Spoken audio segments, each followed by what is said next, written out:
first thing we think about is what is the problem that you're trying to solve for? And we boiled it down effectively to the volatility that our clients experience in their portfolios.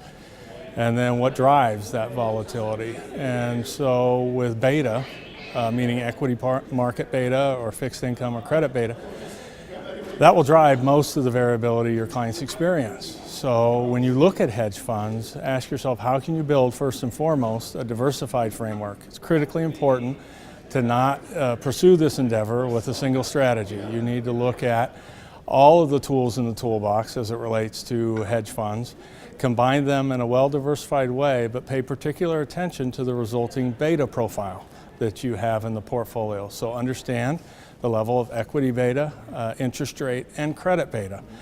And then when we think about implementation, asking yourself where you would apply it today, or more importantly, where you would choose to take the money from.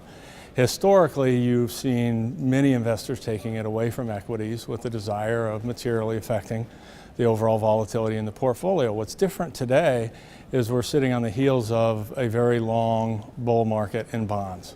And so when we look at what we're trying to achieve for investors, the long-term earning power of a portfolio and associated risk, we really look at bonds as being close to a dead asset on a real basis. In other words, when you look out in the near term, 3 to 5 years, do you think it's going to out-earn inflation? And we think it's going to be challenging to do so.